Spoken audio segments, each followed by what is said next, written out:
While I was Girl of the Year and Superstar and all that crap, everything I did was really underneath, I guess motivated by psychological disturbance, but I'd make a mask out of my face because I didn't realize I was quite beautiful. It's taken me 27 years to realize it and practically destroy it, but I had to wear heavy black eyelashes like bat wings and dark lines under my eyes, cut all my hair off, my long dark hair, cut it off and strip it silver and blonde.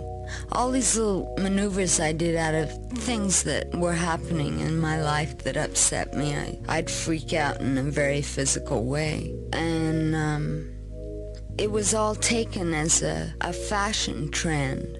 I was kind of turned off for the time being going out with men because I was very upset that two of my brothers had committed suicide, two that I loved very much. It kind of screwed up my head, so I just freaked out for a while. Then I must say I liked the introduction to drugs I received. I was a good target for the scene. I blossomed into a healthy young drug addict. Can have a sense of humor about it now, but for a couple of years it wasn't very funny. Marble stairs and a blue sky. Yes, and I'd have to walk down them first. I never thought about it going up. Well, how does your family feel about your being in these movies? They hate it. They're terrified. They think I'm just beyond belief, out the window with me, you know. And they've decided I shouldn't have any money. It's sort of like a mockery in a way of reality because they think everything is smiles and sweetness and flowers when there is something bitter to taste. And to pretend there isn't is foolish. And the ones that wander around and know at the same time and yet wear flowers, then they deserve to wear flowers. And they've earned.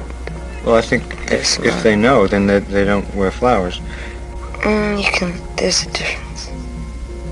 You can tell by people's eyes. I think I was 18 when I first made love. And I'd been at 2 years locked up in hospitals. And I met a young man from Harvard who was very attractive in a sort of Ivy League way. And we made love in my grandmother's apartment. And it was terrific. It was just fabulous. That was the first time I ever made love, and I had no inhibitions or anything. It was just beautiful. I was thinking of how when I went to Cambridge Cambridge, Massachusetts, after I'd gotten out of 2 years of hospitals, I went to Cambridge and I started going out a lot, and then I never came back at night at all. Was out with different men every night. Then I moved out to Santa Barbara to straighten out, supposedly, and I started rollicking around with all kinds of kids a lot younger than me. I had fun, but I really didn't have anyone I particularly loved.